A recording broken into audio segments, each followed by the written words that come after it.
हम लोगों ने आपके केस को अच्छी तरह से समझा है और आपकी सफाई भी सुनी है। ये तो साफ जाहिर है कि आपने प्रोटोकॉल तोड़ा है। इससे पहले कि हम कोई निर्णय लें, अगर आप अपनी सफाई में कुछ कहना चाहते हैं तो कह सकते हैं। तो जब आप लोगों ने तय कर ही लिया कि हमने प्रोटोकॉल तोड़ा है तो फिर अब बचा ही क्या है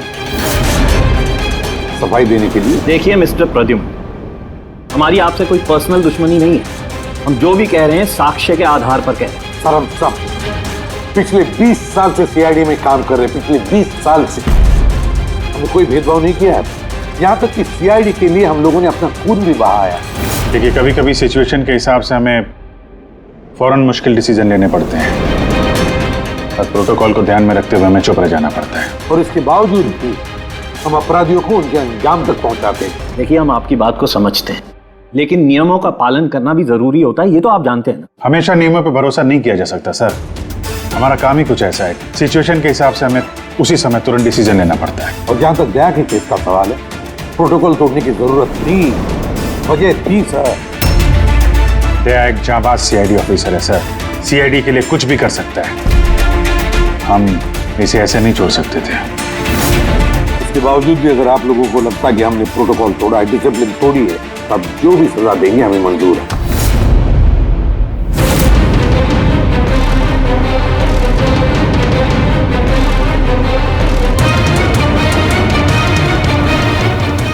देखिए, हम लोग आपकी बात से सहमत हैं, लेकिन नियम तो आपने तोड़े। और नियम तो फॉलो करने के लिए ही होते हैं, और आप लोग कानून से ऊंचे नहीं हैं। इसीलिए हम लोगों ने ये फैसला लिया है कि आप लोगों की टीम को तोड़ा नहीं जाएगा, आप लोग कंटिन्यू कर सकते हैं। Thank you. लेकिन आज से आप लोगों को मॉनिटर किया जाएगा। आपके सभी केसेस को एक सुपरवाइजिंग ऑफिसर मॉनिटर करेगी, जैसे हमने नियुक्त किया है।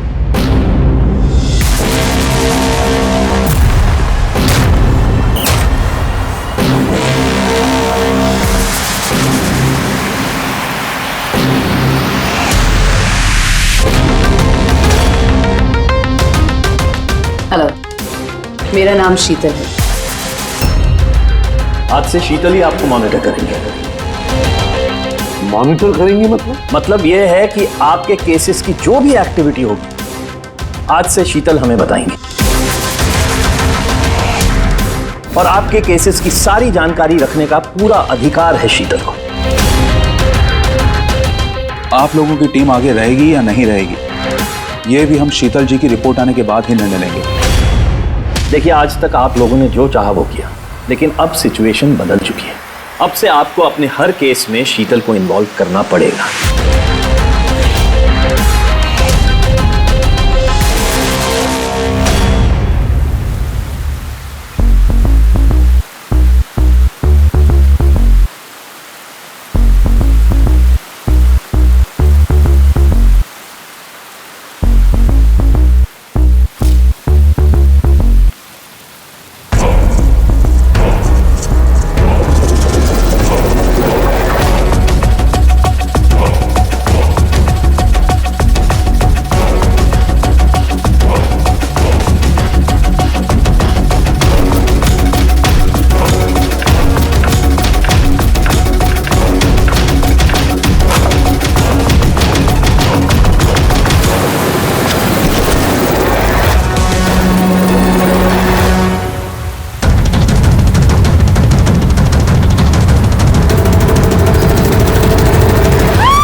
देखिए, मेरे काम करने का तरीका कुछ अलग है और आप लोगों को मेरे तरीकों को फॉलो करना होगा। कुल मिला के आप ये कहना चाहती है कि अब से आप हमारी बॉस हैं? नहीं, I don't like the word boss. Boss कहना उचित नहीं होगा। देखिए, मैं यहाँ पर आई हूँ आपके केसेस को स्मूथली हैंडल करने, और मैं चाहूँगी कि इसमें डिसीजन मेरा फाइनल है। देखिए, प्लीज़ नाराज़ होने की कोई ज़रूरत नहीं है, क्योंकि मैं बस ऑर्डर्स फॉलो कर रही हूँ। इनफैक्ट मेरे पास ऑर्डर भी है, और इसमें तो साफ साफ लिखा है कि आज के बाद जो भी केस की इन्वेस्टिगेशन आप लोग करेंगे वो मेरे देखरेख में होगी। आपको मुझे लूप में रखना होगा, और हर एक इन्वेस्टिगेशन केस की रिपोर्ट आपको मुझे देनी होगी। And that also includes forensic investigation. Well, इसमें यह भी लिखा है कि किसी भी सस्पेक्ट के साथ कोई भी फिजिकल वायलेंस करने से पहले आपको मुझे पूछना होगा। देखिए। Hello ACP Pradyuman. अच्छा ठीक है, हम लोग आते हैं। ओके। दो खून हुए, हमें निकलना होगा। कितने जल्दी निकलेंगे आप? फाइंड आउट नहीं करेंगे कि वो कॉल फ्रॉड है कि नहीं, सचमुच ये मर्डर्स हुए हैं कि नहीं, ऐसे निकलेंगे? शीतल जी, आपसे बात करके अच्छा लगा, लेकिन दरअसल बात यह है कि दो खून हुए, इसलिए इन्वेस्टिगेशन के लिए जाना होगा। हाँ, आपको हम सब रिपोर्ट्स भेज देंगे। आपको लूप में जो रखना है। Let's go.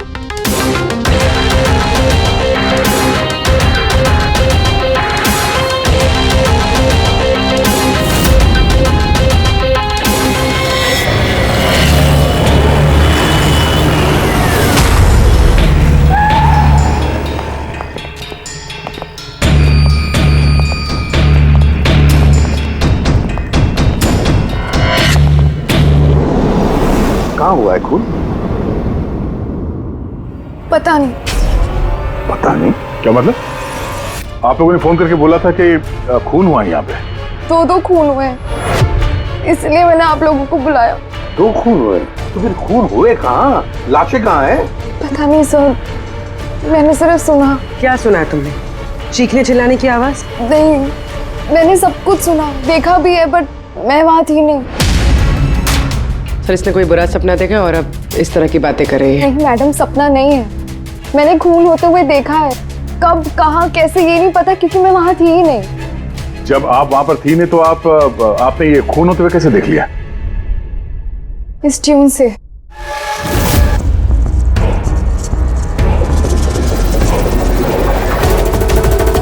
इस बीट पे बहुत बारिश हो रही है, आसपास पेड़ है और एक टूटी हुई बोट भी है।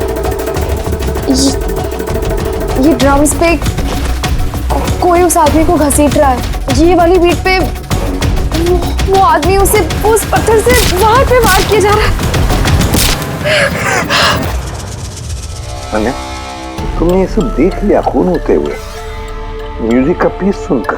कहीं अन्या ऐसा तो नहीं कि ये सब तुमने सोचा होगा, गेस किया होगा?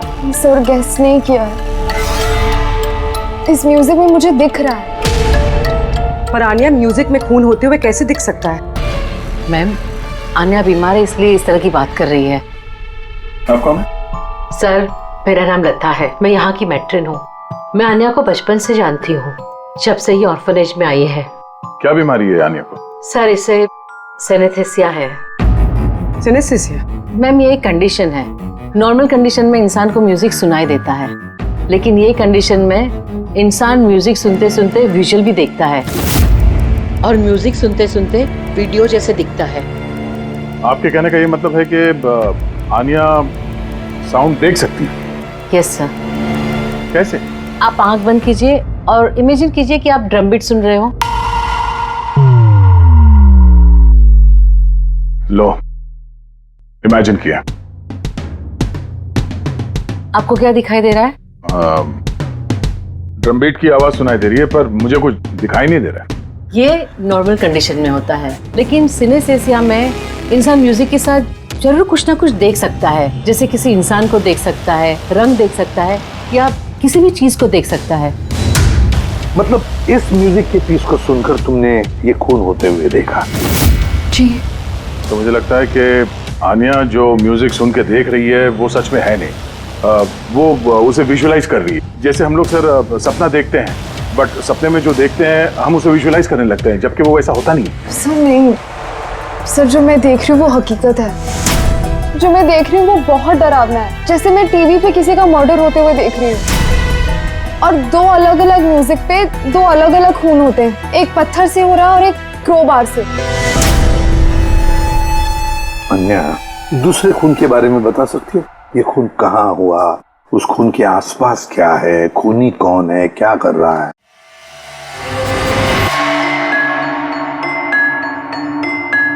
आसपास पहाड़ी है, एक आदमी नीचे गिरा हुआ है, अपने आप को बचाने की कोशिश कर रहा है। सर वो आ गया सर। वो उसे मार रहा है क्रोबार से। सर लगातार मारते जा रहा है। चेहरा नहीं देखा खूनी का। ठीक है, हम इस केस की तहकीकात करेंगे। सर मैंने ऐसे केस के बारे में तो नहीं सुना। पर पूर्वी जिस तरह से इतनी सारी डिटेल इस बच्ची ने हमें सब बताया है तो शक होता है कि कहीं ये सच तो नहीं कह रही है। सर मुझे कुछ याद आ रहा है, जैसे इस लड़की ने बताया, ऐसा मैंने कहीं पे पढ़ा था सर। कहीं पे पत्थर से खून हुआ है। तो फिर एक काम करो दे, क्राइम ब्रांच से पता लगाओ कि ऐसे 2 केसेस हुए हैं क्या। Okay sir. सर जैसे कि आपने बताया, ठीक वैसा ही केस 2 महीने पहले पुणे में हुआ था। उसे पत्थर से कुचलकर मार दिया गया। और सर क्रोबार से मर्डर पनवेल में हुआ था, यही कोई 6 महीने पहले। तो उसकी फाइल्स लाई है तुम लोगों ने? यस सर, ये पुणे केस है। और ये पनवेल मर्डर केस की फाइल। पनवेल, ठीक है, थैंक यू वेरी मच, जा सकते।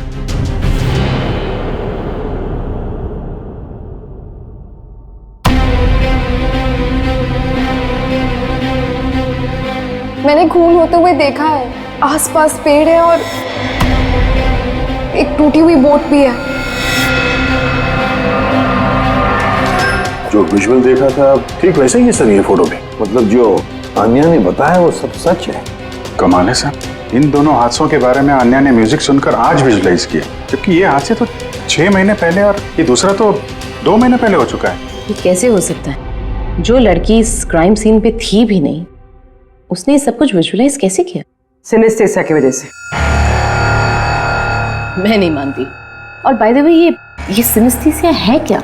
और इसे डिफाइन करना थोड़ा मुश्किल है, लेकिन मैं कोशिश करता हूँ आपको समझाने की। देखिए होता क्या है कि जब आप किसी खास चीज को सूंघते हैं तो उससे जुड़ी हुई तमाम यादें आपके दिमाग में आने लगती हैं। जैसे कोई खास व्यक्ति, कोई खास जगह, सब कुछ।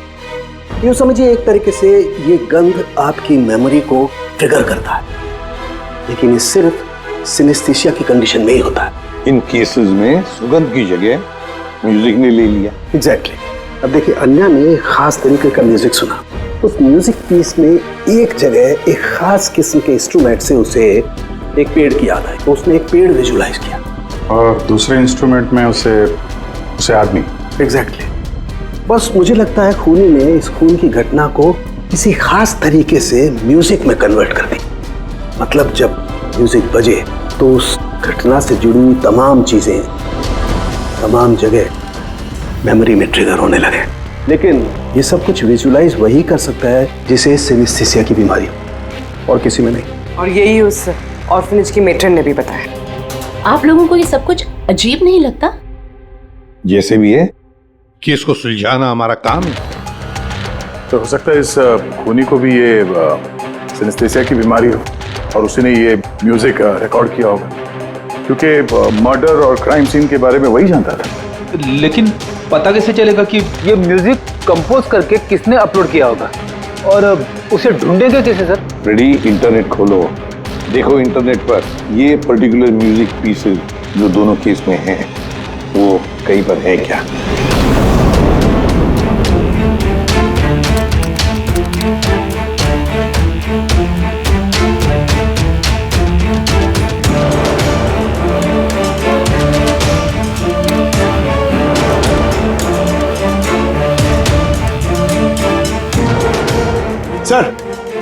सर मिल गया सर। दोनों ट्यून एक ही गाने का हिस्सा है, एक इंडी रॉक ग्रुप ने बना है। देख रहा हूँ इस इंडी रॉक बैंड वालों को यहाँ पर। सर ओके, आप लोग अपनी इन्वेस्टिगेशन करते रहिए, मैं कुछ दूसरे काम से आती हूँ।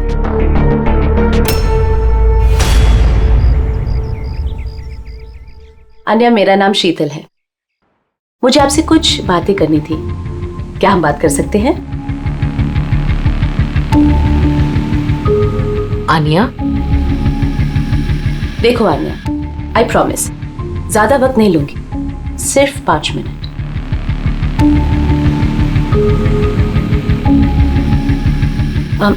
ये कुछ बोल क्यों नहीं रही है? मैम वो बहुत डरी हुई है। उस इंसिडेंट ने उसके दिमाग पर बहुत असर छोड़ा है। उसे नॉर्मल होने में थोड़ा वक्त चाहिए।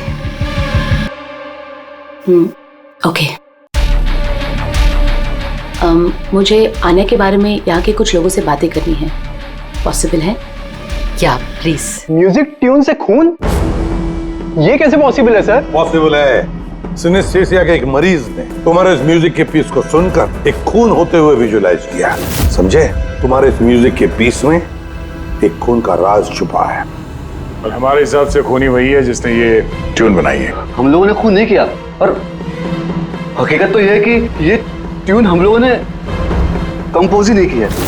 ये ट्यून हम लोगों ने एक फ्री साइट से डाउनलोड की थी। कौन से साइट से डाउनलोड की? दिखाओ। देखिए सर,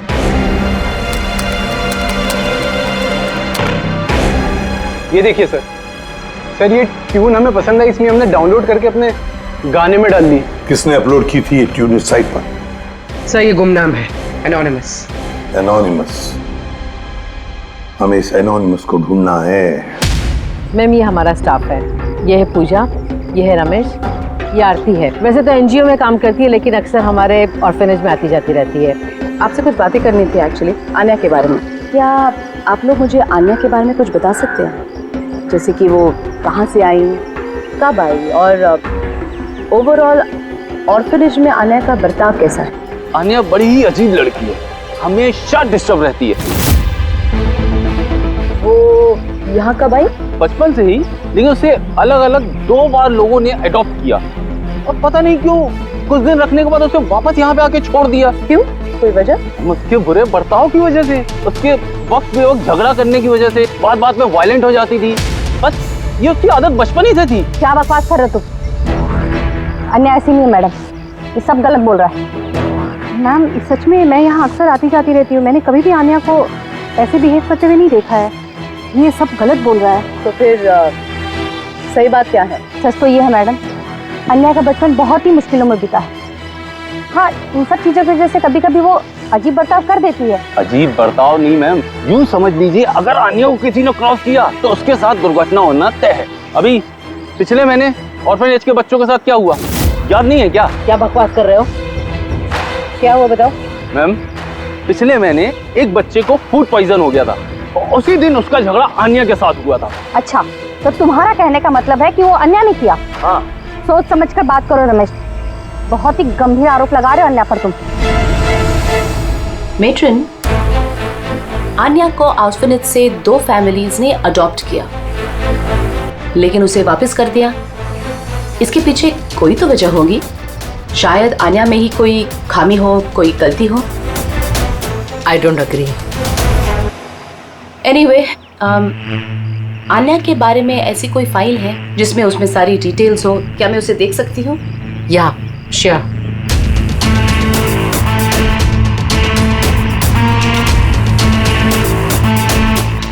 ये लीजिए। Thank you.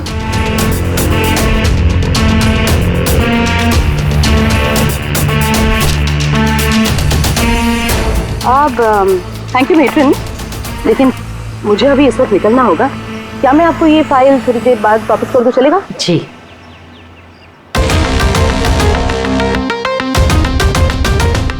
हेलो, मुझे जिन जिन लोगों को सिनेस्थीसिया है ना, उन टाइप के लोगों से मिलना है और कुछ जानना है उनके बारे में। इन तीनों लोगों को सिनेस्थीसिया है। एक मिनट, आपको कुछ दिखाना चाहती हूँ मैं।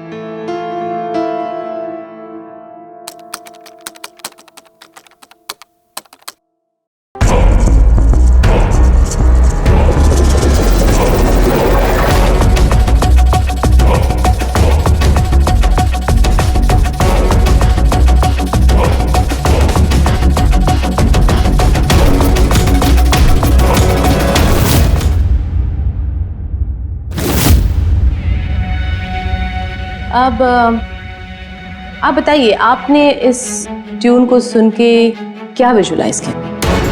मैम, मैंने एक बहुत बड़ा घास का मैदान देखा जहाँ पे गाय घास खा रही थी और सूरज साफ दिख रहा था। मैंने एक नदी देखी, वहाँ नाव थी और मैंने देखा वहाँ पे कुछ लोग आग जला के बैठे हुए थे। इंटरेस्टिंग। चलिए आखिर में आप बताइए, आपने क्या देखा? शहर देखा मैंने, एक भीड़ भाड़ वाला इलाका और ऊंची ऊंची बिल्डिंगें थी और उसके ऊपर विज्ञापनों के लाइट्स लगे हुए। Interesting, 3 different interpretations. अच्छा है, आपने देख भी लिया और खुद अपने कानों से सुन भी लिया। 3 लोग जिन्हें सिनेस्थीसिया है उन्होंने वही ट्यून सुनी, लेकिन 3 अलग विजुअल्स देखे। और आन्या ने इसी म्यूजिक पे खून होते हुए देखा है। एग्जैक्टली, दुनिया में ऐसा एक ही शख्स है जो इस म्यूजिक ट्यून को खून पे इंटरप्रेट करे। कौन? खुद खूनी, और वो खूनी और कोई नहीं, आन्या। वाह, ये आप क्या कह रही थी? आन्या बेगुनाह है। देखिए सीपी साहब, केस सबूत पे सॉल्व होता है, भावनाओं पे नहीं, और मैं भावनाओं में बहने की गलती नहीं करती। मैं ऑर्फनेज गई थी और वहां जाकर पता चला कि आन्या को 2 फैमिलीज ने अडॉप्ट किया था, लेकिन बस कुछ ही दिनों बाद उन दोनों फैमिलीज ने आन्या को वापस ऑर्फनेज छोड़ दिया। और वो 2 लोग वही थे जिसका मर्डर हुआ, जिसने आन्या को अडॉप्ट किया।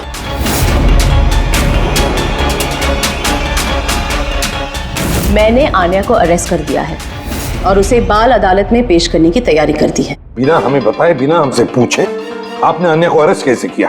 I don't need a permission ACP साहब, आपको बताने की जरूरत भी नहीं है। वो खूनी है और उसे सजा जरूर मिलेगी। आपने वो क्राइम सीन के फोटोज और पोस्टमार्टम रिपोर्ट देखी? ऑफ कोर्स देखिए। तो शायद ठीक से नहीं देखी आपने, नहीं तो एक बेगुनाह को अरेस्ट नहीं करती। खूनी ने बहुत ताकत लगाई है खून करने में। एक 15 साल की बच्ची इतनी बेरहमी से 2 लोगों का खून नहीं कर सकती। आप लोग उस लड़की को बचाने की कोशिश कर रहे हैं। शीतल जी, आन्या बेगुनाह है और हम किसी भी बेगुनाह को सजा नहीं देते। आन्या खूनी है और उसे सजा मिलेगी और मैंने उसे अरेस्ट कर लिया। ये मेरा डिसीजन है और ये फाइनल डिसीजन है। आप लोग बस वक्त बर्बाद कर रहे थे। और हाँ, वैसे भी मीडिया को इस केस के बारे में बात करनी है। आप लोग प्लीज मीडिया को बता दीजिएगा कि ये केस सॉल्व हो चुका है। अब केस आपने सॉल्व भी किया है तो आप ही बता दीजिए, हमें क्यों कह रही है बताने के लिए?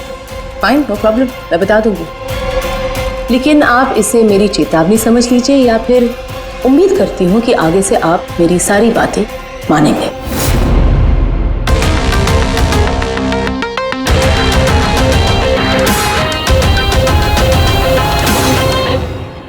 आप लोगों को जानकर बहुत खुशी होगी कि ये केस सॉल्व हो चुका है। मैम, कौन है खूनी? खूनी एक 16 साल की लड़की है जिसका नाम आन्या है। काफी समय तक वो हम सबको बेवकूफ बनाकर आजाद घूम रही थी, लेकिन मैंने उसकी असलियत पकड़ ली। मैम, ये केस तो काफी पुराना है ना? जी हाँ, ये केस काफी पुराना था। इनफैक्ट काफी समय तक क्राइम ब्रांच के ठंडे बस्ते में पड़ा था, लेकिन सीआईडी ने जैसे टेक ओवर कर लिया, 24 घंटे में केस सॉल्व। तो मैम, आप भी सीआईडी टीम का हिस्सा हैं? जी हाँ, मैंने अभी सीआईडी टीम ज्वाइन किया है एज ए सुपरवाइजर, और ज्वाइन करते ही एक दिन में केस सॉल्व हो गया। अगर ये केस काफी समय से ठंडे बस्ते में था तो सीआईडी ने पहले क्यों नहीं टेक ओवर किया इस पर? क्योंकि इस टीम में पहले मैं नहीं थी ना, इसीलिए। मगर मैम, और लोग भी तो थे ना टीम में? जी हाँ, ये लोग पीछे 20 साल से हैं और मामलों की जांच करते रहते हैं, लेकिन क्या है ना, वो कभी कभी भावुक हो जाते हैं। और किसी भी केस में भावुक होना मतलब इन्वेस्टिगेशन में रुकावट। इन्वेस्टिगेशन के लिए सिर्फ लॉजिक की जरूरत है, जो मैंने यूज की और केस सॉल्व हो गया। 1 मिनट, मैं आप लोगों की गलतफहमी दूर करना चाहता हूँ। फिलहाल ये केस अब तक सॉल्व नहीं हुआ है। नहीं हुआ है? अभी तो बोला था केस सॉल्व हो गया। सर, अभी इस केस में बचा ही क्या है? उन्हीं तो पकड़ा गया। जी नहीं, खूनी अभी भी पकड़ के बाहर है। मगर मैडम तो कह रही है कि खूनी वो लड़की है। ऐसा मैडम को लगता है। हमारे तहकीकात के हिसाब से शायद वो लड़की बेगुनाह है। सर, तो फिर असली खूनी कौन है? इन्वेस्टिगेशन हो रही है, बहुत जल्द सच क्या है आप लोगों के सामने आ जाएगा। Sir, last question sir.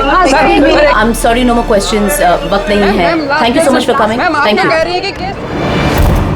आप लोगों की हिम्मत कैसी हुई मीडिया के सामने मेरी इंसल्ट करने की? आपका ये बर्ताव रिकॉर्ड में लिया जाएगा, and trust me, there will be consequences. खूनी को पकड़ने में थोड़ा जोर लगाना पड़ेगा, क्योंकि शीतल कदम कदम पे रुकावट डालने की कोशिश करेगी सर। अभिजीत, पहले ये पता लगाना पड़ेगा कि अन्या जिस वक्त खून हुआ उस वक्त कहां पर थी। हमें एक टीम पुणे भेजनी पड़ेगी पूरी तरह से तहकीकात करने के लिए, और दूसरी टीम वैसे ही पनवेल में। आप सबकी जानकारी के लिए बस मैं यही बताना चाहूंगी कि अन्या को सिनेस्थीसिया है और खून भी उसी ने किया है। उसने हमें काफी समय तक अंधेरे में रखा, लेकिन हमने उसे अब पकड़ लिया है और बहुत जल्द उसे जुवेनाइल कोर्ट में पेश करने की तैयारी की है।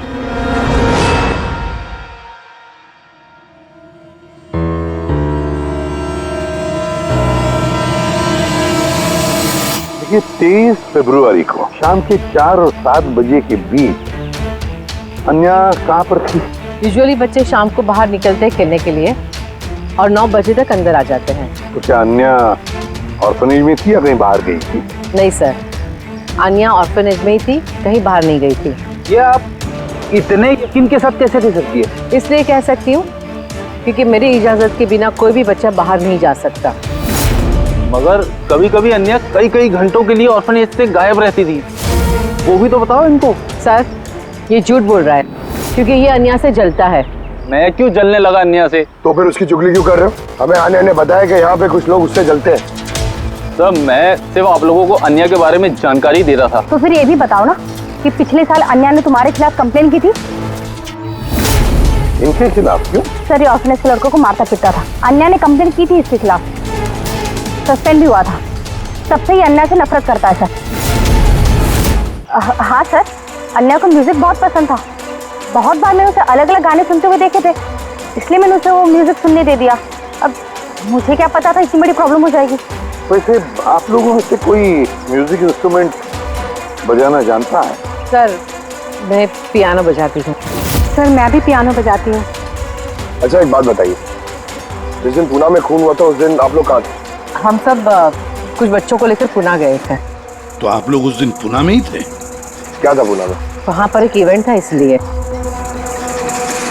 सर ये सारे के सारे शरीफ होने का नाटक कर रहे हैं। काम करते हैं, इन सब के कंप्यूटर चेक करो, देखो क्या किसी ने वो म्यूजिक का पीस बनाया और अपलोड किया है, क्योंकि जिसने भी ये म्यूजिक पीस बनाकर अपलोड किया है ना, वही खूनी हो सकता है।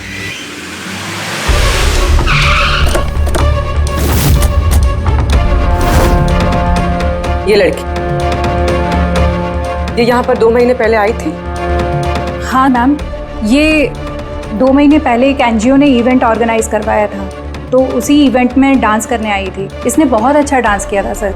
She is a very talented girl. और उसी दिन यहाँ आसपास एक खून भी हुआ था। खून तो हुआ था सर, लेकिन जिस जगह पे खून हुआ था वो यहाँ से लगभग 1 घंटे की दूरी पे है।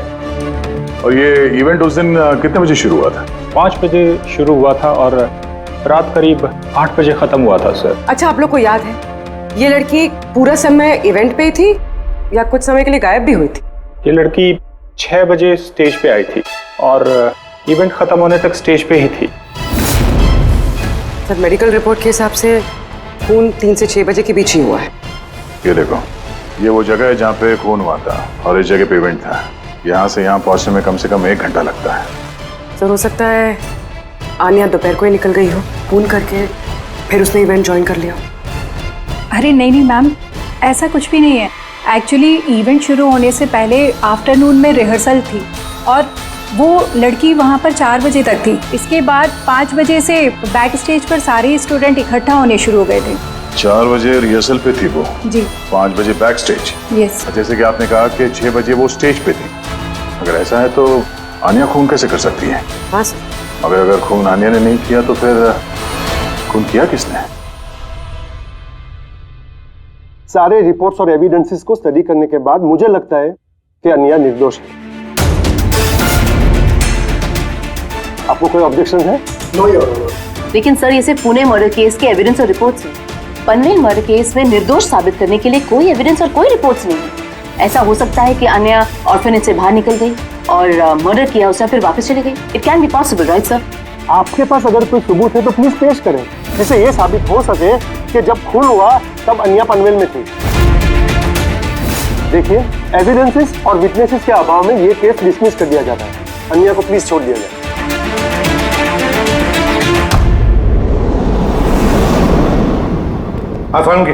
क्या पता चला? हाँ बॉस समझ लो इस केस की चाबी मिल गई। और शीतल ने डेमोन्स्ट्रेट करके बताया था कि सिनेस्थीसिया के 2 अलग अलग मरीज एक ही जैसा म्यूजिक सुनने के बाद अलग अलग तरीके से इंटरप्रेट करते हैं। हाँ, लेकिन बॉस, मैंने अपने दोस्त से जानकारी की जो इस मामले का एक्सपर्ट है। उसने मुझे कुछ अलग ही बात बताई। नई बात क्या पता चली सर? ऐसे 2 मरीज जो सिनेस्थीसिया के ही पेशेंट हैं, एक जैसा म्यूजिक सुनने के बाद भी एक जैसा रिएक्ट करते हैं। ये हो कैसे सकता है सर? हो सकता है पूर्वी, अगर 2 मरीजों के बीच में खून का रिश्ता हो तो हो सकता है। बस शीतल ने जो बताया वो भी सही था, लेकिन पूरी तरह से सच नहीं था।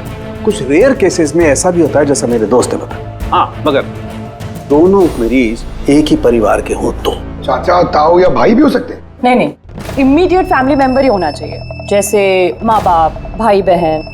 वो क्यों? ऐसा इसलिए फ्रेडी क्योंकि एक जेनेटिक बीमारी है। बस मैंने मेडिकल जर्नल में से कुछ आर्टिकल्स निकाले, आइए आपको दिखाता हूँ। और भी कोई है जो अन्या जैसे उन दोनों ट्यून्स के ऊपर वैसा ही विजुअल देखता है जो अन्या देखती है? मैं आप लोगों का कैसे शुक्रिया अदा करूं? आप लोगों ने मुझे जेल जाने से बचा लिया। हमने सिर्फ वही किया जो हमारी ड्यूटी है, गुनहगारों को सलाखों के पीछे और बेगुनाहों को आजादी। पर गुनहगार है कौन? तुम्हारा कोई रिश्तेदार। मेरा फैमिली मेंबर? अन्य, जो कि जिस तरह के विजुअल्स तुम्हें आ रहे हैं उस तरह के विजुअल्स उसी को आ सकते हैं जिसके साथ तुम्हारा खून का रिश्ता हो, और उसी ने ये इस तरह का म्यूजिक बनाया। पर सर, मेरा फैमिली मेंबर कैसे हो सकता है? मैं तो अनाथ हूँ ना।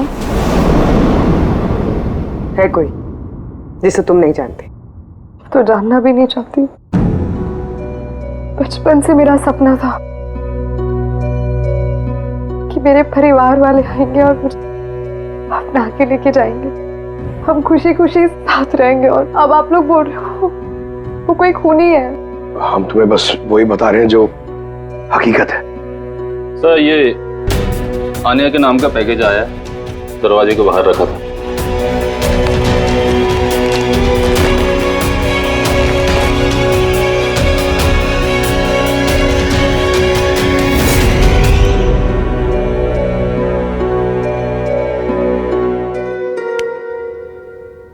Pen drive?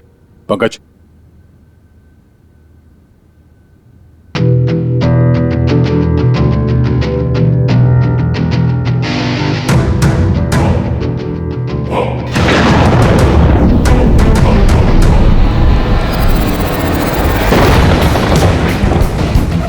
मुझे घर दिखाई दे रहा है, बहुत बिजली खड़क रही है, कोई औरत घर के अंदर भाग रही है और एक झूला भी है वहां। कोई उस औरत के पीछे क्रोबार लेके भाग रहा है। और क्या? वो उसे क्रोबार से मारा। किस औरत को मार रहा है? पता नहीं। पर इसमें तो एक नोट भी है। आनिया, ये तुम्हारा फ्यूचर है। इसमें जो हुआ है ठीक तुम्हारे साथ वैसे ही हो, और इसे कोई नहीं रोक सकता।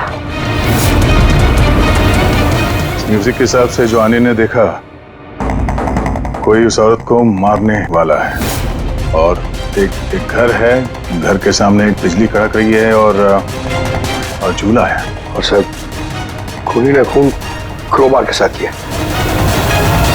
अभी तक हमें लगता था कि खूनी पहले खून करता है और फिर म्यूजिक बनाता है, पर यहाँ तो उल्टा है।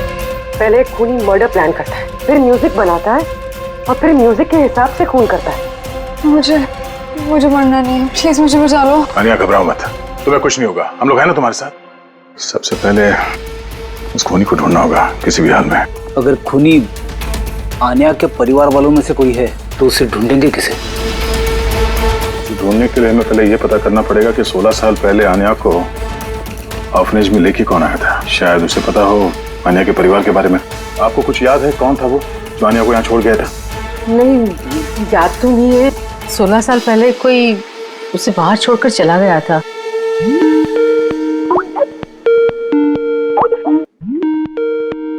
शीतल जी का फोन, वीडियो कॉल कर रही है। हेलो। मैंने बस यही बताने के लिए आपको फोन किया कि वो लड़की खूनी है। वक्त बर्बाद मत कीजिए और प्लीज उसे गिरफ्तार कर दीजिए। शीतल जी, कोर्ट ने फैसला सुना दिया और कोर्ट का फैसला क्या है वो आपने भी सुना। इस कोर्ट के चक्कर में आप वक्त बर्बाद कर रहे हैं। प्लीज, आप लोग गलत हैं और आपको ये बात मान लेनी चाहिए। सर ये वही घर है। वही घर? कौन सा घर? मैंने जो अभी देखा ना, वो जहाँ खून होने वाला है, वो पेड़, झूला, वो यही था सर। वो किस जगह की बात कर रही है लड़की? शीतल जी, इस वक्त आप कहाँ पर हैं? मैं इस वक्त अपने घर के बाहर हूँ। और कहाँ? आपकी जान को खतरा है। क्या बात कर रहे हैं आप ऑफिसर? मेरी जान को खतरा है? मुझे कौन मारेगा? देखिए शीतल जी, खूनी ने आपको मारने के लिए म्यूजिक कंपोज किया है, जिसे उसने हमें भेजा है, और उस म्यूजिक के हिसाब से आपके घर की लोकेशन। क्या बच्चों जैसी बातें कर रहे हैं आप ऑफिसर? मुझे डराने के लिए आप सब कह रहे हैं ना? और प्लीज, मैं डरने वाली नहीं हूँ। और ये सब आप इसलिए कह रहे हैं क्योंकि मैं आपके केस के खिलाफ हूँ ना? शीतल जी, इसके बारे में हम बाद में भी बात कर सकते हैं। मेरी बात ध्यान से सुनिए। आप अभी इमीडिएटली घर के अंदर जाइए, खिड़की दरवाजे सब अंदर से बंद कीजिए, और जब तक हम लोग वहाँ पे नहीं पहुँचते, आप प्लीज किसी के लिए दरवाजा मत खोलिएगा। मतलब? मैं आपको बाद में समझाता हूँ। अभी मैंने आपसे जो कहा वो कीजिए, प्लीज जल्दी।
और मुझ पे हमला क्यों कर रहे हो तुम? तुम जानते नहीं इसका नतीजा क्या होगा। I am a cop. तुम कानून से दूर नहीं भाग सकते। कौन हो तुम?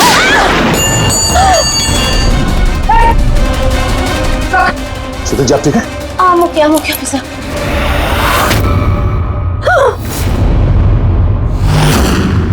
आरती, तुम? सर, मैं भी पियानो बजाती हूँ। शीतल जी, हमने आपसे पहले ही कहा था, आन्या खूनी नहीं है। आई एम सॉरी ऑफिसर, मुझे आप लोगों की बात समझनी चाहिए थी। मैं अपने तरीके से इन्वेस्टिगेशन कर रही थी और आप अपने तरीके से। हम दोनों अपनी ड्यूटी कर रहे थे ऑफिसर, लेकिन ट्रस्ट मी, मेरे करियर में पहली बार ऐसा हुआ है कि मेरा जजमेंट गलत निकला। वो ठीक है, आपके सर पे चोट लगी है। No, I'm okay. Ready? Ambulance को फोन करो जल्दी।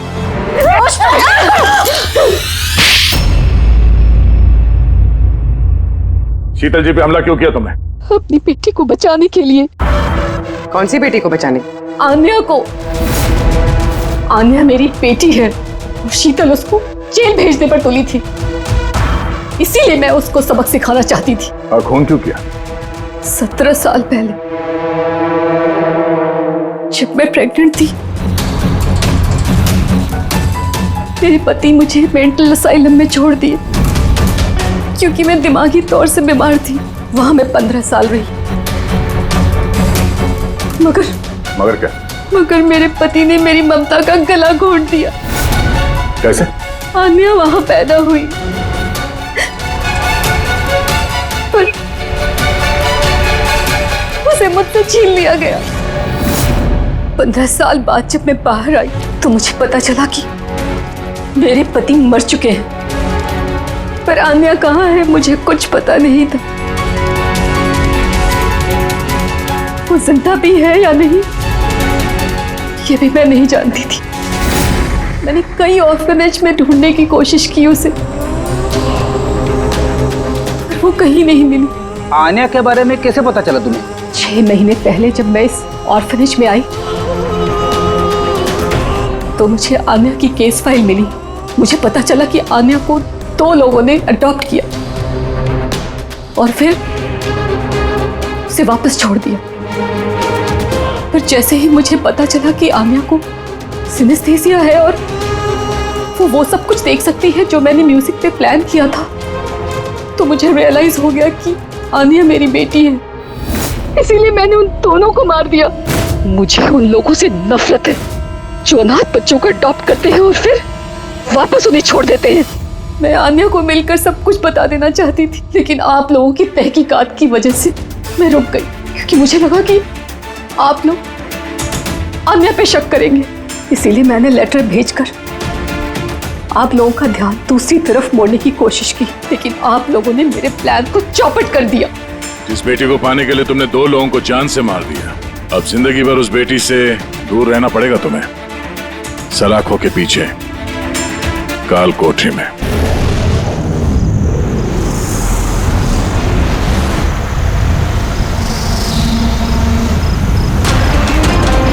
जिमी के फोन के लास्ट लोकेशन इसी बिल्डिंग में है सर। फोन भी बंद आ रहा है, पता नहीं किस हाल में होगा बेचारा।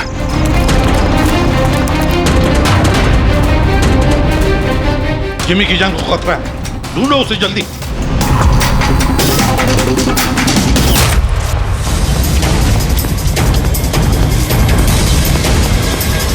भाई यहाँ देखो, यहीं कहीं होगा।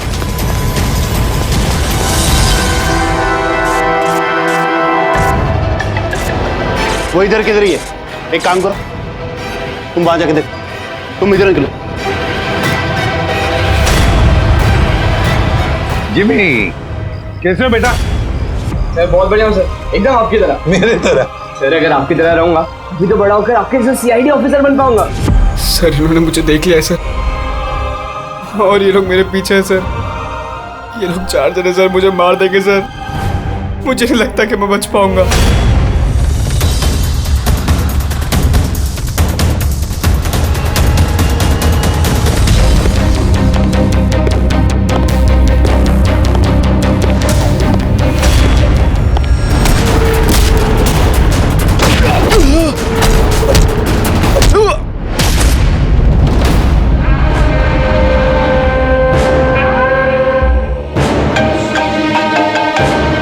हाँ बोल, मिला क्या? बचना नहीं चाहिए वो। जिमी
एसीपी सर की आवाज।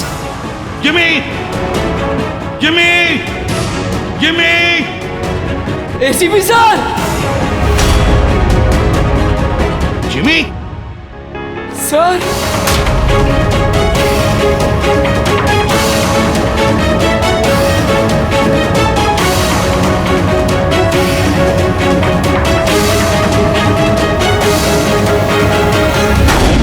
Happy birthday to you. Happy birthday to you. Happy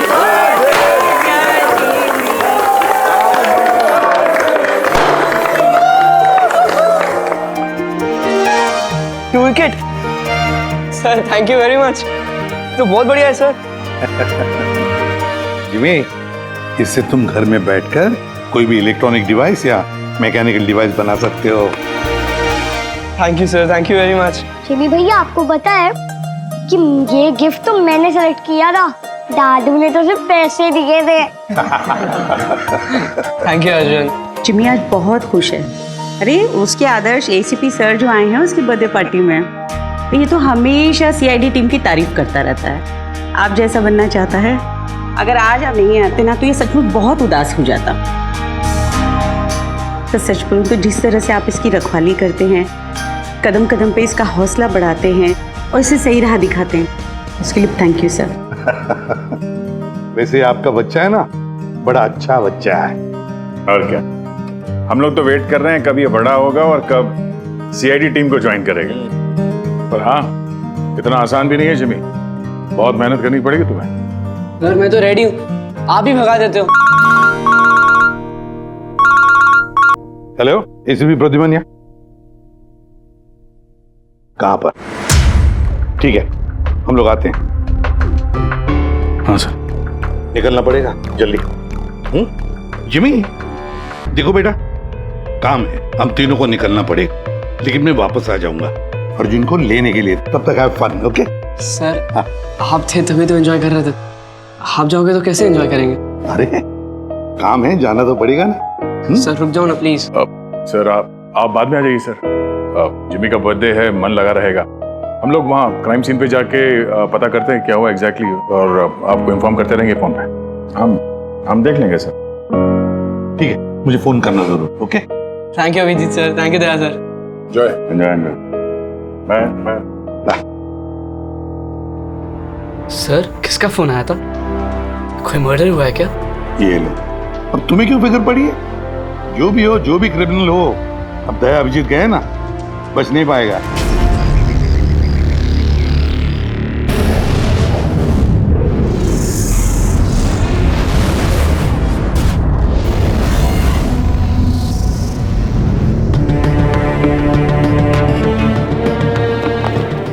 sir ये सिद्धार्थ है सर, एक रिसर्चर, इंटरनेट और सोशल मीडिया पे बहुत पॉपुलर सर, बच्चे और टीनेजर्स के बीच में।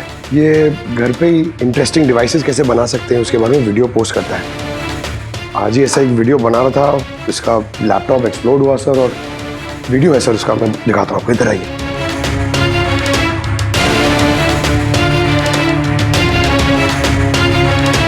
ये वीडियो देखिए सर। तो वो आज आपको एक बहुत ही इंटरेस्टिंग चीज बताने वाला हूं जिसका नाम है ड्रोन कैमरा।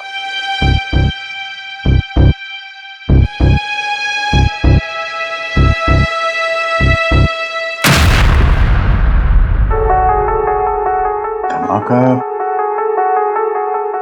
लैपटॉप में हुआ। लैपटॉप से आग निकली और सिद्धार्थ मारा गया। ये कैसे हो सकता है? सर ये पूरी जगह देखी सर, ऐसा कुछ भी नहीं मिला जिससे ये हो सकता है, और कोई फोर्स एंट्री के निशान भी नहीं है सर। ये लैपटॉप अपने आप इस तरीके से ब्लास्ट हो ही नहीं सकता। कंप्यूटर बनाते समय सेफ्टी का बहुत ध्यान रखा जाता है, बहुत सारे टेस्ट होते हैं ओवर हीटिंग से बचने के लिए। तो अगर ऐसा हो भी जाए कि बैटरी गर्म हो जाए तो कंप्यूटर बंद हो जाना चाहिए, ब्लास्ट तो नहीं होना चाहिए।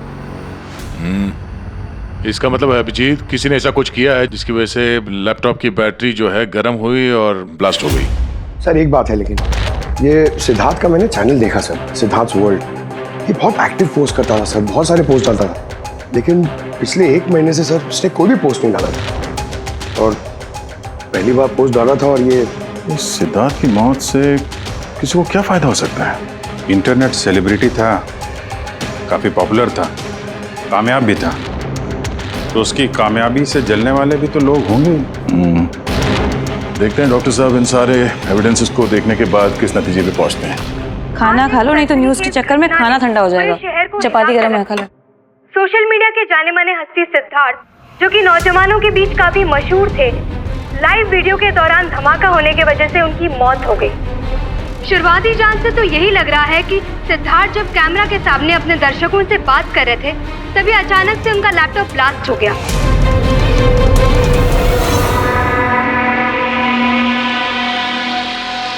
हाँ बोलो विनोद। मैंने अभी न्यूज में देखा सिद्धार्थ की मौत के बारे में। कहीं ये काम तुम लोगों का तो नहीं? दिमाग खराब है क्या तुम्हारा? हम क्यों मारेंगे उसे? देखो मैं बेवकूफ नहीं हूं, मुझे सब समझ में आ रहा है। एक बात तुम लोग कान खोल के सुन लो, अगर मुझे कुछ हो गया ना तो बचोगे तुम लोग भी नहीं। तुम्हारे प्लान के सारे सबूत मैंने एक ऐसे आदमी को भेज दिए जो तुम्हारा कच्चा चिट्ठा खोल के रख देगा। इसलिए मुझे रास्ते से हटाने की कोशिश तो बिल्कुल मत करना। तुम बेकार में परेशान हो रहे हो विनोद।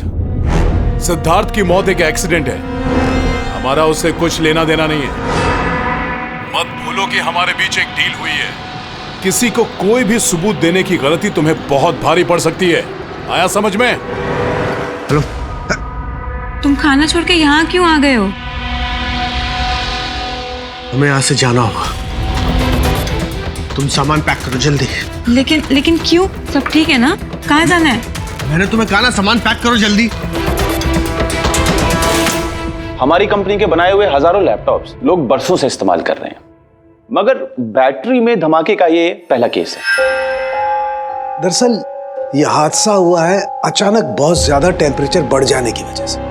सर टेम्परेचर अचानक नहीं बढ़ सकता, क्योंकि कंप्यूटर घंटों इस्तेमाल करने के बावजूद कभी इतना गर्म नहीं होता है कि वो ब्लास्ट हो जाए। धमाके की वजह कुछ और ही है। मतलब लैपटॉप के अंदर की गर्मी नहीं बल्कि बाहर की गर्मी से ऐसा हुआ? ये कैसे हो सकता है? सर वो तो समझ में नहीं आ रहा है। ये सिद्धार्थ ड्रोन बनाना सिखा रहा था, तो हो सकता है इसी के कंपोनेंट में कोई ऐसी चीज हो जिसकी वजह से ब्लास्ट हो गया। नहीं, दरअसल सिद्धार्थ के घर से हमें जो कुछ भी सामान मिला, जो कुछ भी, उसमें किसी ने भी किसी किस्म के एक्सप्लोजिव का जरा सा भी ट्रेस नहीं। मगर ब्लास्ट तो हुआ है, मगर कैसे हुआ ये समझ में नहीं आ रहा। सॉरी सर, माँ की तबीयत खराब है इसलिए जाना पड़ेगा। बिल्कुल अकेली हैं वो गाँव में। 3-4 दिन की छुट्टी चाहिए बस। जी मैं जल्दी वापस आ जाऊंगी। हाँ सर।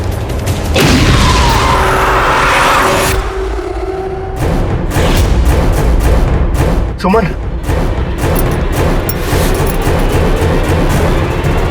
सुमन, सुमन, सुमन,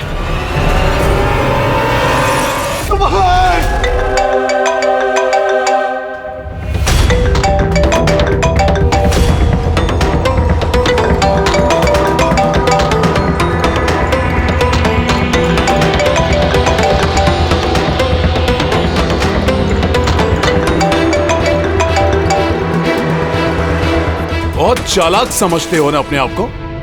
हमारे खिलाफ सबूत भेजने वाले थे किसी को। समझ गया मैं। तुमने मारा है मेरी बीवी को। छोड़ूंगा नहीं तुम लोग को, बर्बाद करके रख दूंगा मैं। ये गलती बिल्कुल भी मत करना विनोद, वरना बीवी की तरह तुम्हारी बहन और माँ की हालत भी ऐसी ही होगी। वीडियो में से चेक करो।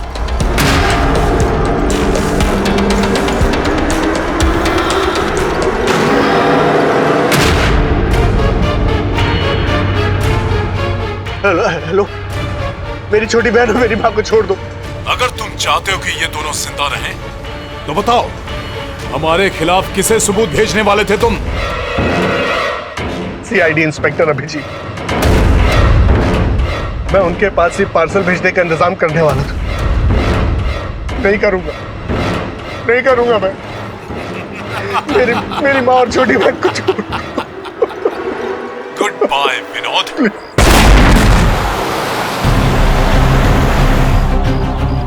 सर दोनों बॉडी बिल्कुल जली हुई है लेकिन गाड़ी की चेजी नंबर से ये पता लगा कि गाड़ी किसी विनोद नाम के बंदे की है। विनोद? अच्छा, आप लोगों में से किसी ने कुछ देखा था? जी सर, मैंने देखा था। मैं वहाँ खड़ा था, इतने में वो गाड़ी तेजी से आई और अचानक से कुछ आवाज़ आई और वो रुक गई। मुझे लगा टायर फटा होगा शायद, लेकिन मैं वहाँ पता करने जाऊँ उससे पहले कोई एक धमाका हुआ और गाड़ी ब्लास्ट हो गई। किसी को देखा था गाड़ी के आसपास? नहीं, बिल्कुल नहीं, रोड पूरा खाली था सर। अभिजीत,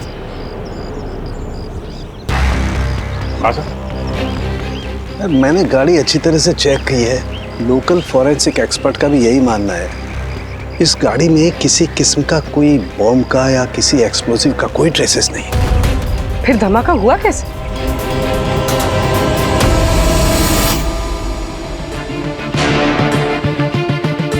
सर, ऐसा कुछ भी नहीं यहाँ पे जिससे लैपटॉप की बैटरी इतनी राइज हो जाए कि वो ब्लास्ट हो जाए। सर, मैंने पूरी अच्छी से चेक किया।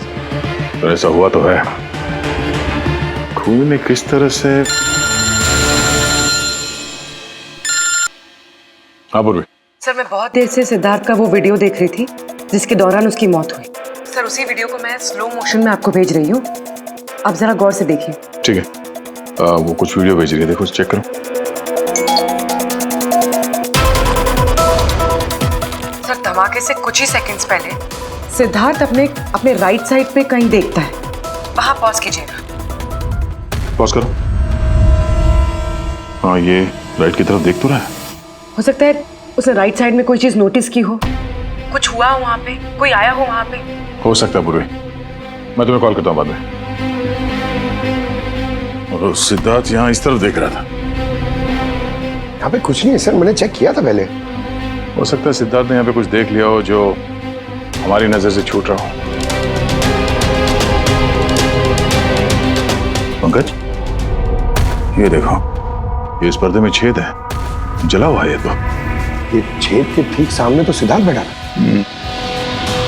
तो पर्दा भी ठीक इसी जगह पे जला हुआ है, लेकिन इस पर्दे में ये सुराग हुआ कैसे? ये पर्दा जला कैसे? इस विंडो के सामने इतने सारे बिल्डिंग्स हैं और वे काफी दूर है। कोई वहां से निशाना लगाकर गोली चला तो सकता है, और गोली चलाने से यहाँ इस पर्दे में होल भी हो सकता है। पर बात यह है कि हमें यहाँ पर कोई गोली मिली तो नहीं है। और सिद्धार्थ के वीडियो में हमने देखा कई बार, उसमें भी कहीं गोली चलने का कुछ दिख तो नहीं रहा है। तो फिर ये छेद कैसे हो गया पर्दे में? आपकी तबीयत कैसी है? अब ठीक हो, थैंक यू। 2 लोगों की जान चली गई है। कहाँ तक पहुंचे आपकी इन्वेस्टिगेशन? विनोद की कार के फ्यूल टैंक में भी बाहर से विस्फोट किया गया, ठीक वैसे ही जैसे सिद्धार्थ के लैपटॉप में किया गया था। वैसे कोई ना कोई कनेक्शन तो जरूर है सिद्धार्थ और विनोद के बीच में। ये दोनों अपने अपने काम से 1 महीने की छुट्टी पे थे लास्ट मंथ। किसी को ये नहीं पता है कहाँ गए थे, किस लिए गए थे, लेकिन हमें ऐसा लगता है कि पिछले 30 दिनों में कुछ हुआ इनके साथ जो इनकी मौत का कारण बना है। सिद्धार्थ के ऑफिस में हम उसके दोस्तों से भी मिले, मगर विनोद के बारे में किसी को कुछ नहीं मालूम। विनोद और सिद्धार्थ के कॉल रिकॉर्ड में एक इंटरेस्टिंग सुराग हाथ लगा। इन दोनों को पिछले महीने कई बार वॉइस ओवर इंटरनेट कॉल्स किए गए थे। ये हर बार अलग अलग नंबर से किए गए हैं, और प्रॉब्लम ये है कि इस तरह के कॉल्स को ट्रेस करना जरा मुश्किल है। लेकिन छुट्टी के दौरान इन दोनों के मूवमेंट्स का कुछ तो पता चला होगा। अगर ड्यूटी पे नहीं थे तो कहीं तो गए होंगे। सर, आप रेडी? उन दोनों के जीपीएस रिकॉर्ड मिल गए।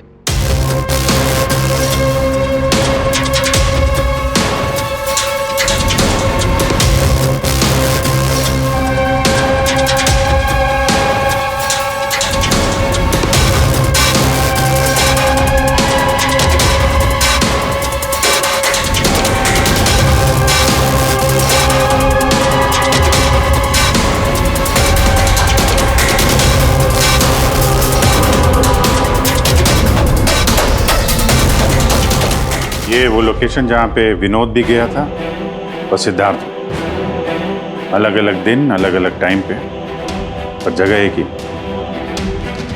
ऐसी क्या बात है इस जगह में? है क्या इस जगह में जाके देखना पड़ेगा।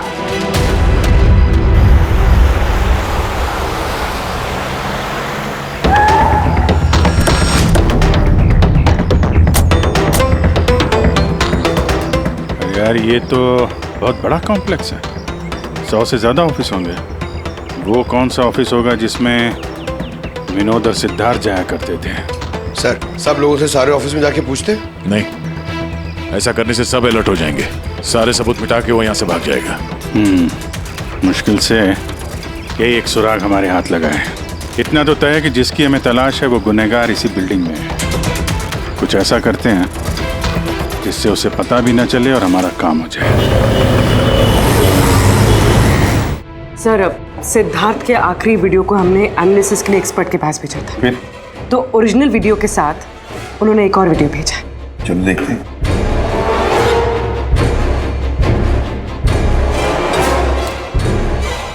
सर, इसकी ब्राइटनेस काफी कम है, इसलिए किसी सिटी स्कैन की तरह लग रहा है। ठीक, पूर्वी जरा रिवाइंड करना। ये रेड लाइट किसी लेजर वाले हथियार की है। माय गॉड, ये तो बहुत ही खतरनाक हथियार है। हाईटेक लेजर का हथियार है। इससे सिद्धार्थ के लैपटॉप के बैटरी में और विनोद की फ्यूल टैंक में गाड़ी के तो ब्लास्ट किया गया इसी हथियार से। सर, ये सिद्धार्थ ब्रिलियंट रिसर्चर था। कई इंटरेस्टिंग छोटी छोटी चीज़ों का आविष्कार किया है इसने। और ये विनोद भी बड़ा बिजनेसमैन था जो बड़ी बड़ी फैक्ट्रीज और कंपनीज को हाईटेक डिवाइसेस सप्लाई किया करता था। हाँ, मगर अभिजीत, सवाल ये उठता है कि ये डिवाइस, ये हाईटेक लेजर डिवाइस, ये बनाया किसने, कैसे बनाया और फिर किसके लिए बनाया, और फिर जिसने भी ये बनाया उसका संबंध क्या है, क्या कनेक्शन है विनोद और सिद्धार्थ के साथ? इस सवाल का जवाब तो हमें जेडी ऑफिस कॉम्प्लेक्स से मिल सकता है। दूसरा कोई रास्ता है नहीं सर। जो कोई भी है वहीं से ये वॉइस ओवर इंटरनेट फोन से कॉल करता है। बिल्कुल दया, जेडी कॉम्प्लेक्स में जितने भी लोग हैं सबके कॉन्वर्सेशन, सबके फोन कॉल्स टैप करने पड़ेंगे। हमें परमिशन लगेगी शेड्यूल मैम। सबके फोन कॉल्स टैप करेंगे आप? जी हाँ। क्या मतलब है इसका एसपी साहब? वहां पर अगर 1000 लोग काम कर रहे हैं, आप उन सबके प्राइवेट बातें सुनेंगे? जी। नो, आई एम सॉरी, किसी के प्राइवेट जिंदगी में दखल देना ये हक किसी को नहीं। ये बात ठीक नहीं है, ये हम भी जानते हैं मैम, लेकिन उन लोगों में कुछ शातिर अपराधी छुपे हुए हैं जिनकी वजह से बाकी के लोगों की जान खतरे में पड़ सकती है। तो फिर सबसे पहले अपराधी को ढूंढिए। अपनी जिम्मेदारी संभाली नहीं जाती और कोई रास्ता सूझता नहीं, इसका मतलब ये नहीं है कि बेगुनाहों की प्राइवेट बातें सुनेंगे आप। Sorry, no, I will not allow this. और अब वैसे भी इस केस को लेकर अपना टाइम और किसी और का टाइम बर्बाद करने की आपको कोई जरूरत नहीं है। क्या मतलब है आपका? ये केस अब आईबी के हवाले है। What? यस, उनकी इंफॉर्मेशन के मुताबिक ये केस अब कोई मामूली केस नहीं है। इसमें बहुत सारे बड़े बड़े लोग शामिल हैं। देश की सुरक्षा का सवाल है, इसीलिए अब आईबी की टीम टेक ओवर करने वाली है। ना तो कोई सर्वेलेंस की जरूरत है और ना ही कोई कॉल्स मॉनिटर करने की। देखिए मैम, ये केस हमारा है, हमारे सीआईडी वालों का है। हम सब ने मिलकर इतनी मेहनत की है, इन्वेस्टिगेशन को यहाँ तक लाया कि बस अब खूनी को ही पकड़ना है, और आप ये केस आईबी को दे रहे हैं। बहुत गलत है। ऑर्डर्स और प्रोटोकॉल, ये शब्द आप लोगों ने सुना है? शांत दिमाग से सोचिए कि आप लोगों से कहाँ कहाँ गलती हुई है। कोई तो वजह होगी एसीपी साहब कि मुझे यहाँ पर अपॉइंट किया गया है। बेहतर यही होगा कि अब आप सब वही करेंगे जो आपसे कहा गया है। Please try and follow some orders.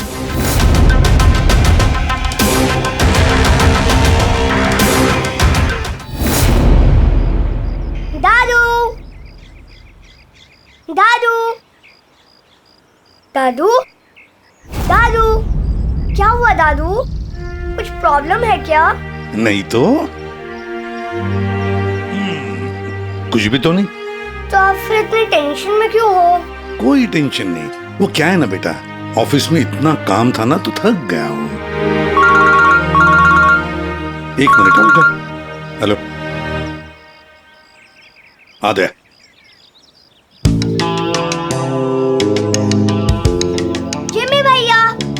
हाय अर्जुन, कैसे हो? मस्त। अर्जुन बस 2 मिनट रुको, हाँ मैं 2 मिनट में आया।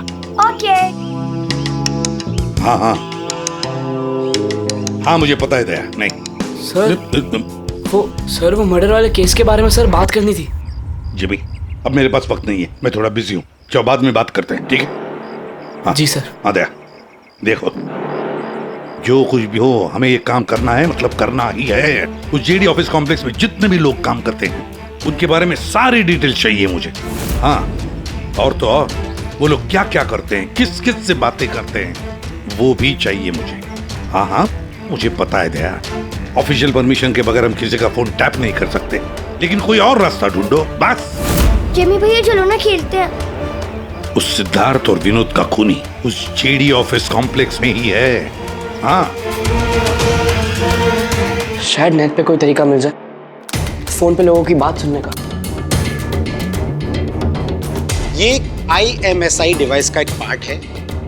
ये एक सेल फोन टावर की तरह काम करता है, जिससे कि एक सीमित दायरे में होने वाले फोन कॉल्स को हम सुन सकते हैं। लेकिन मैं आपको एक बात बता दूं, ये वीडियो सिर्फ आपकी जानकारी के लिए है। इसके इस्तेमाल पर कई देशों में पाबंदी लगाई गई है, क्योंकि किसी की पर्सनल लाइफ में दखल देना इल्लीगल है, गलत है। पुलिस और जांच एजेंसियों को भी फोन टैप करने के लिए परमिशन की जरूरत होती है। पुलिस बिना ऑफिशियल परमिशन के इसको यूज नहीं कर सकती, लेकिन मैं तो कर सकता हूँ ना। ACP सर कानून के खिलाफ नहीं जा सकते क्योंकि वो मजबूर है। मैं मजबूर नहीं, मैं उनकी मदद करूंगा।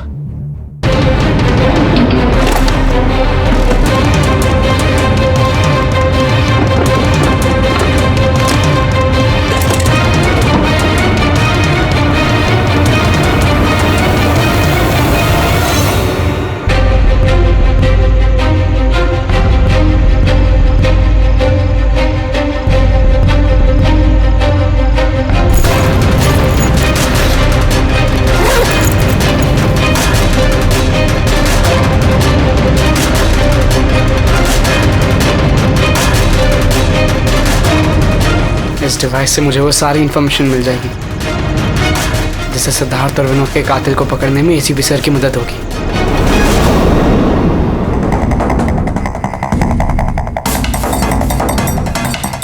आज मुझे लग रहा है कि मैं भी CID टीम का एक मेंबर हूँ। ये मिशन मेरे लिए बहुत बड़ा और बहुत इंपॉर्टेंट है। मुझे ACP सर की हेल्प करनी है। हाँ, तो मैं हूँ CID officer Jimmy.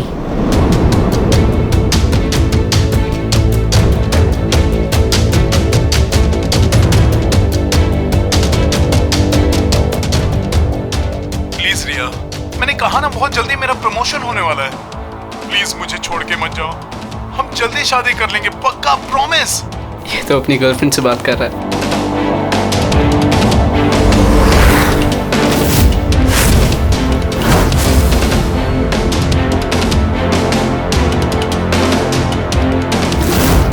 Sorry darling, मुझे आज रात की फ्लाइट से मुंबई वापस आना था, मगर काम खत्म ही नहीं हुआ। एक दिन और यहाँ बेंगलोर में रुकना पड़ेगा। तो बच्चों को समझा देना कि पापा आज नहीं आएंगे, ओके? इसकी वाइफ का नंबर होता तो कितना अच्छा होता। अभी कॉल करके बोलते थे कि तुम्हारा हस्बैंड चीटर है।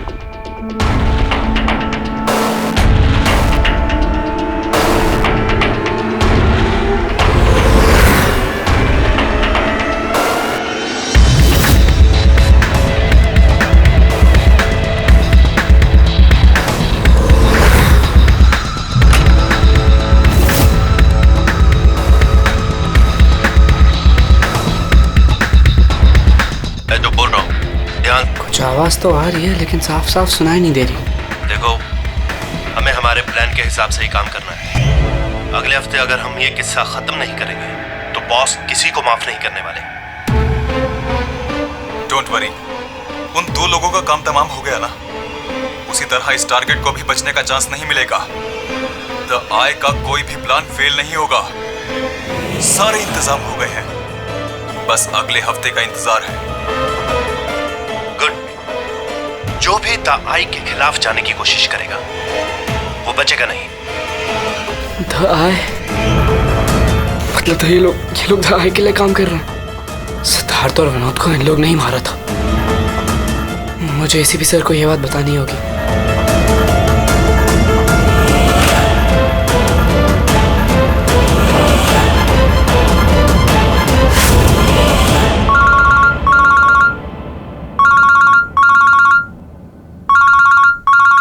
जिमी, हाँ बता, फोन क्यों किया? सर मेरे पास बहुत इंपॉर्टेंट इन्फॉर्मेशन है सर। आपको जेडी कॉम्प्लेक्स में फोन टैप करना था सर। सर आपने जो मुझे बर्थडे गिफ्ट दिया था उससे मैंने एक डिवाइस बनाया जिससे मैं फोन की बातें सुन सकता हूँ। सर मैंने यहाँ पे सुना है सर किसी की बात। जिमी, तुम इस वक्त कहाँ हो? सर मैं वही जेडी कॉम्प्लेक्स में हूँ। देखो, तुम्हारा वहां रहना ठीक नहीं है, खतरा हो सकता है तुम्हें, समझे? एसीपी सर मेरी बात तो सुनो। सर नहीं सर, बहुत इंपॉर्टेंट है। कौन हो तुम? क्या कर रहे हो यहाँ पर? जिमी, जिमी, रुक रुक रुक रुक, ए सुन। हेलो, हाँ, कहाँ पर हो तुम लोग?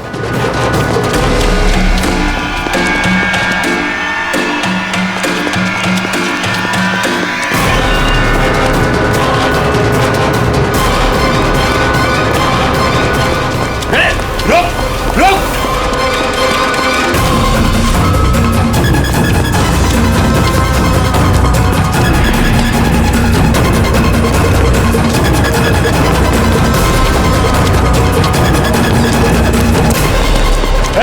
बोलो, रुक जा।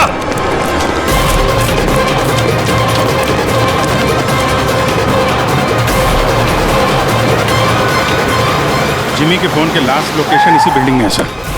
फोन भी बंद आ रहा है, पता नहीं किस हाल में होगा बेचारा।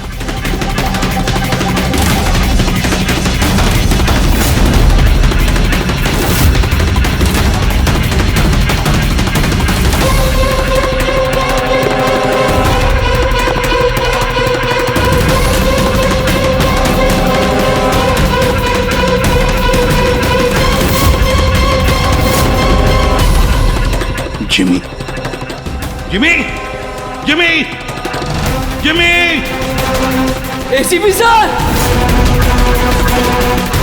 Jimmy sir.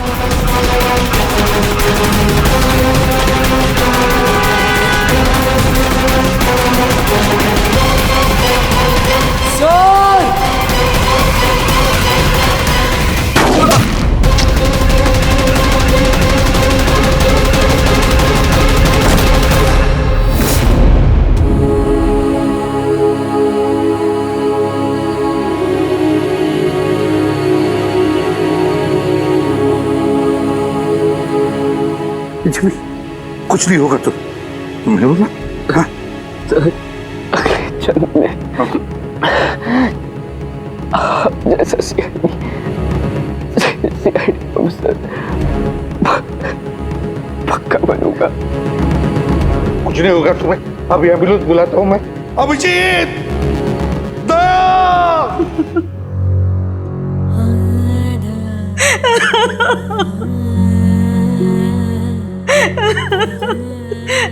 जिमी,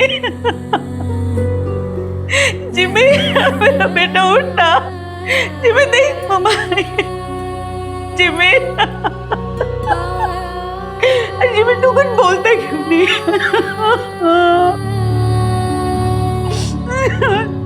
जिमी उठना, बहुत कुछ तो बोल उठ। जिमी, कैसे हो बेटा? सर बहुत बढ़िया हूँ सर, एकदम आपकी तरह। मेरे तरह? सर अगर आपकी तरह रहूंगा भी तो बड़ा होकर आपके जैसे सीआईडी ऑफिसर बन पाऊंगा। हम लोग तो वेट कर रहे हैं कब ये बड़ा होगा और कब सीआईडी टीम को ज्वाइन करेगा। लेकिन क्रिमिनल्स को पकड़ने के लिए भागदौड़ करना ही जरूरी है ना सर। और सर मैंने डिसाइड कर लिया है कि सर मैं ट्रेनिंग तो आप ही से लूंगा सर। जिमी उठना बेटा, देख माँ उठ। अरे कुछ बोलता क्यों नहीं? उठ जा। मैम, आपके कारण मरा है मेरा बेटा, आपके कारण।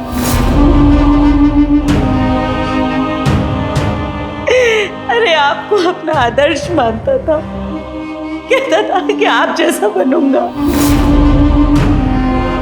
और देखो क्या से क्या हो गया। आपने मारा है मेरे बेटे को।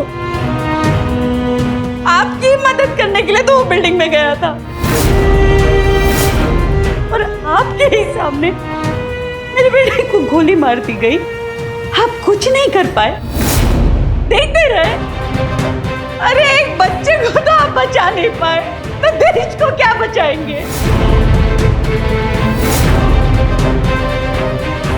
वैसे भी आपके लिए तो इंसान की जिंदगी का कोई मोल ही नहीं है।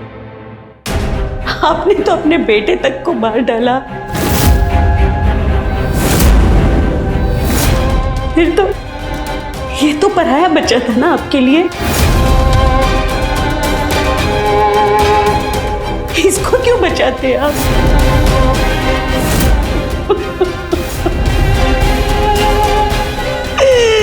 अरे मैं तो ये सोच रही हूँ कि क्यों मिला ये आपसे। ना आज ये आपसे मिलता, ना आप जैसे बनने की जिद करता, मेरा बेटा मेरे पास होता।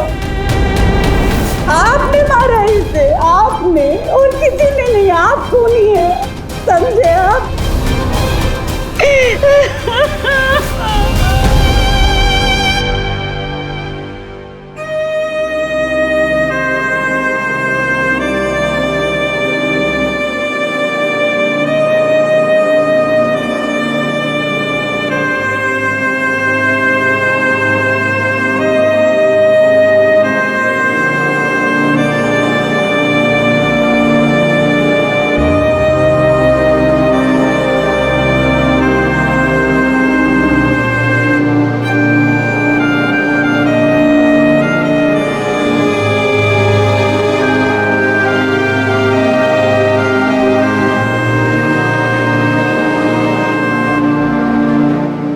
बहुत बुरा हुआ उस बच्चे के साथ,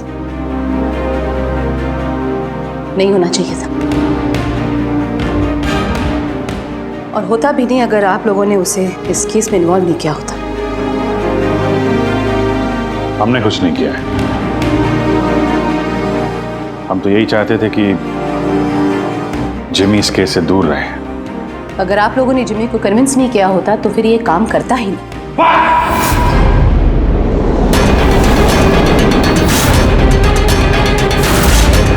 बहुत हो गया। अब सोच भी कैसे सकती है कि एक छोटे बच्चे से हम ये गैर कानूनी काम करवाएंगे? जो मैं देख रही हूँ वही कह रही हूँ। बहुत कह लिया आपने और बहुत सुन भी लिया आपने।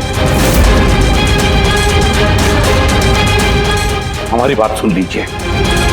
जिमी की मौत की जिम्मेदार आप है, आप। अगर आप हमारे हाथ ना बांधे, ये केस आईबी को ना देती, हमारे पास ही होती, तो शायद जिमी अब जिंदा होता। 20 साल से यही काम करते आए मैम, यही काम करते आए और आज तक कभी एक्शन नहीं हुआ। आपने हमारे हाथ बांध दिए और हम कुछ नहीं कर पाए। आपकी हिम्मत कैसी है मुझसे ऐसे बात करने की? भूलेगा नहीं कि मैं आपकी सीनियर हूँ। अरे सीनियर होगी आप अपने घर में, समझे? बहुत सीनियर देख लिया इस एसीपी प्रद्युमन ने। सीनियर। मैं बार बार यही कहूंगा कि जिमी की मौत की जिम्मेदार आप हैं, आप। अरे वो बच्चा हमारे सामने था, हमारे सामने था, लेकिन हम कुछ नहीं कर पाए उसके लिए, केवल आपकी वजह से। मैं आपकी बात का बुरा नहीं मानूंगी, क्योंकि मैं जानती हूँ जिमी की मौत से आप सब लोग हिल गए। कुछ सोचने समझने की हालत में नहीं है आप। आपकी हमदर्दी हमें नहीं चाहिए मैम, अपने पास ही रखिए। आप अपनी हद पार कर रहे एसीपी प्रद्युमन। अपनी जिम्मेदारी निभा नहीं सकते, इसका मतलब ये नहीं कि उसका गुस्सा मुझ पे निकाले। बहुत कर लिया आपने अपनी मनमानी, बस इनफ इज इनफ। आज के बाद हर एक हरकत, हर एक एक्शन का हिसाब आप मुझे देंगे। मेरी इजाजत के बिना आप अब कुछ नहीं कर सकते, समझ लीजिए आप। अब मेरी बात सुन लीजिए। मुझे ऐसी नौकरी नहीं करनी जहां पर आप जैसी की गुलामी मुझे करनी पड़े। ऐसी नौकरी मुझे बिल्कुल नहीं चाहिए। मैं सीआईडी छोड़ रहा हूं।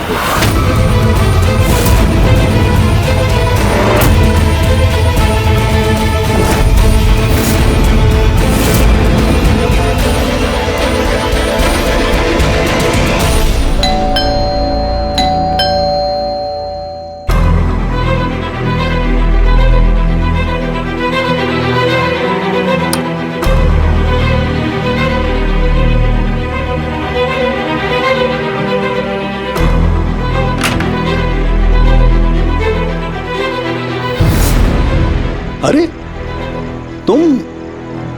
तुम यहां क्या कर रहे हो बेटा?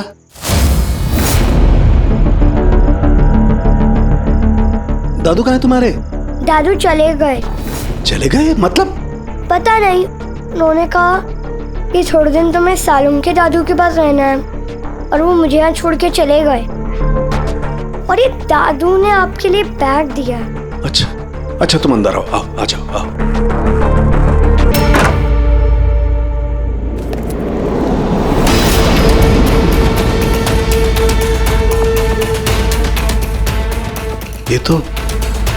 ये तो प्रद्युमन की गन है।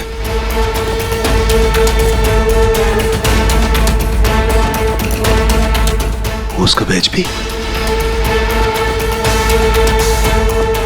प्रद्युमन की गन, उसका बैच मेरे पास क्यों? लेटर भी है।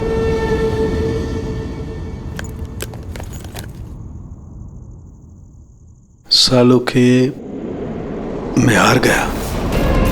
अपने अर्जुन की जिम्मेदारी मैं तुझे सौंप कर जा रहा हूं। प्लीज इसका ख्याल रखना और मुझे ढूंढने की कोशिश मत करना। Good bye.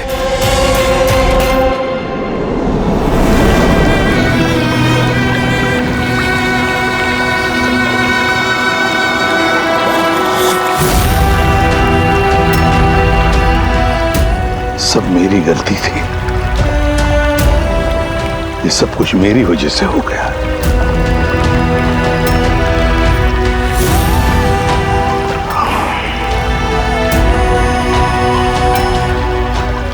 ACP sir,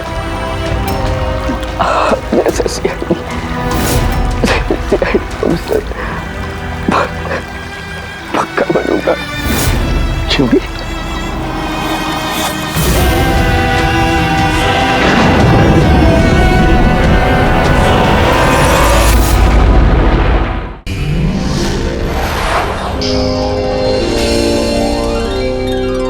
CID के और भी मजेदार और सस्पेंस से जुड़े एपिसोड्स को देखने के लिए हमारे चैनल को सब्सक्राइब करें और बेल आइकॉन दबाना ना भूलें।